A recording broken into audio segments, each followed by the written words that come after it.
morning, beautiful humans. I've just jumped off a conversation with my mum and I want to share what came of it. So a lot of you know I'm in Bali at the moment, and my mum has been receiving a lot of people around her fearful of my situation, and I get that. I totally understand that. I'm not saying that the fear isn't appreciated, because what is beyond fear is it's actually coming from a space of love and heart. One of the things that I want to talk about today, however, is the fact that we have forgotten our capabilities. We have forgotten who we are and what we are. And one of the things that I said to my mom is that I am a wild animal in the wilderness. And I know that I have the skills, if anything was to happen, that I have the skills within me. I have spent my whole life moving around the world, moving through different situations, moving through uncomfortable situations, which have absolutely given me the skills to be able to then move with whatever arises. And this is what I see with us as human beings, is we have forgotten. We have allowed ourselves to be in this space, this life, living in this world that is so comfortable. It's full of all these beautiful pleasures and everything. It's amazing, right?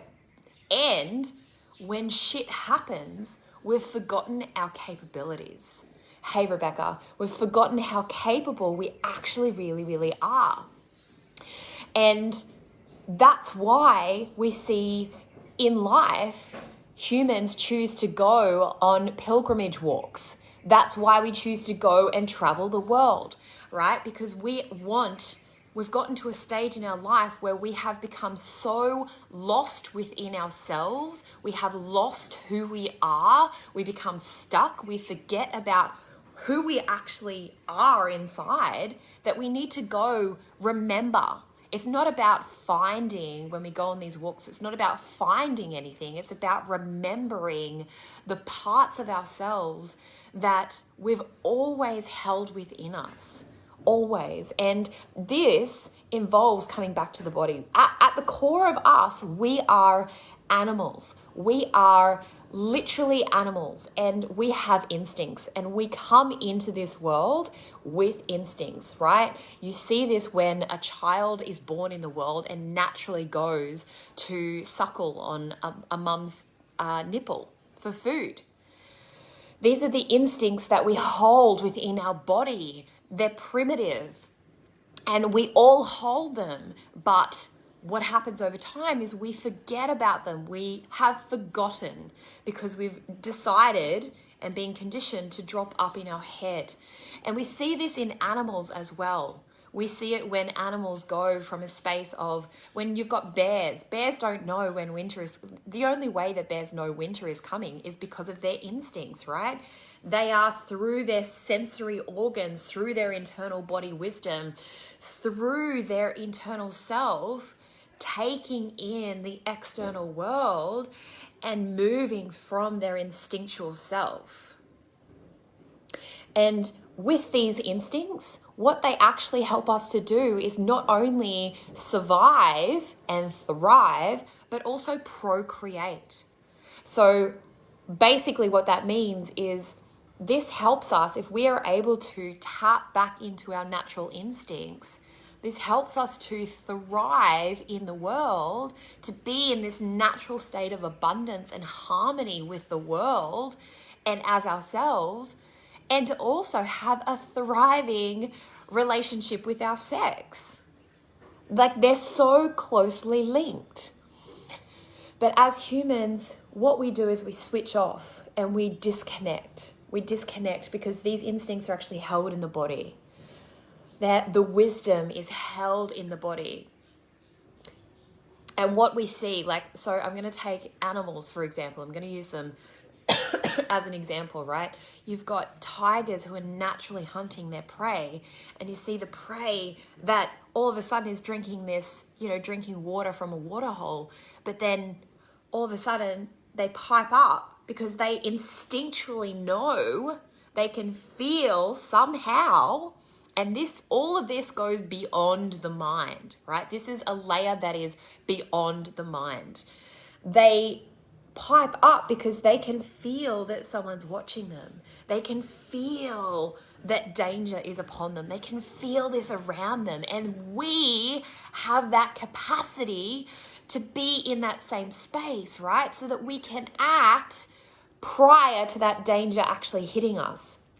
And then even if that danger does hit us, say for instance, they get caught by this lion or by this crocodile, they immediately have this freeze response, which then kind of renders them in this state that they're not fighting anymore. So they're actually going in with it so that they can then tap into the time where they can then instinctually move and escape. Like they can tap into that. And we as human beings have these capabilities. We have this capacity. So not only does it help us to survive and thrive, but it also helps us to be in the pleasure of life, to procreate, because that is the very nature of who we be as well. So it is so hugely important that we place ourselves in uncomfortable situations. So hugely important. And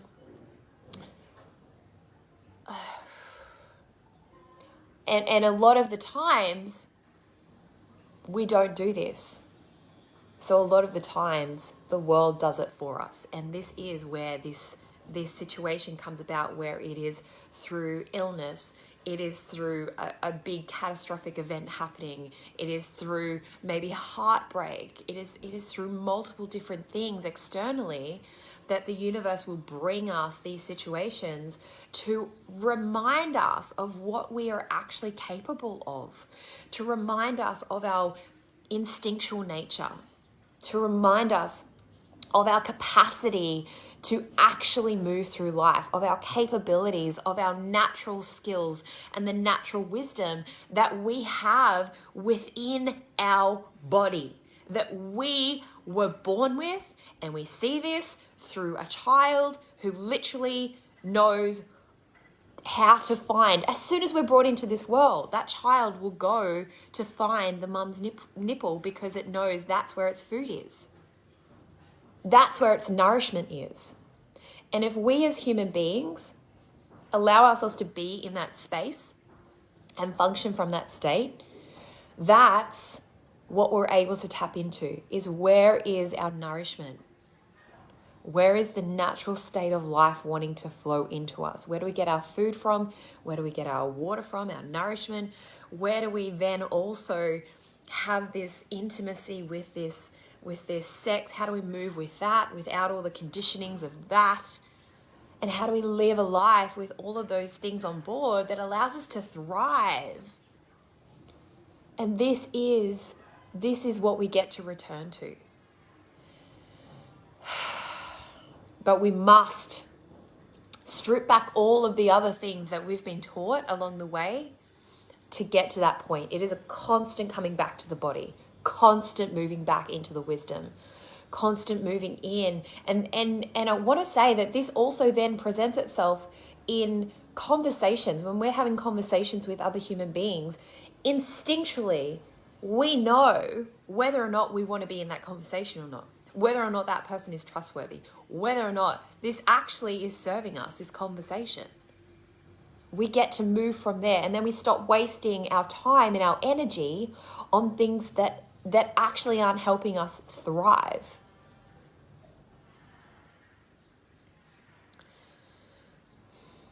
So how do you come back to your body?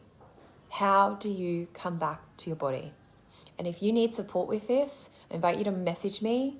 I have numerous programs. I have one-on-one positions. I have all of anything. We've just finished a free 14-day challenge.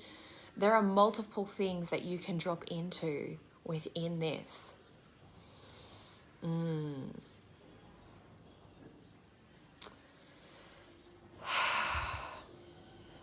Thanks for watching, guys. And how do you come back to your body? Enjoy your day.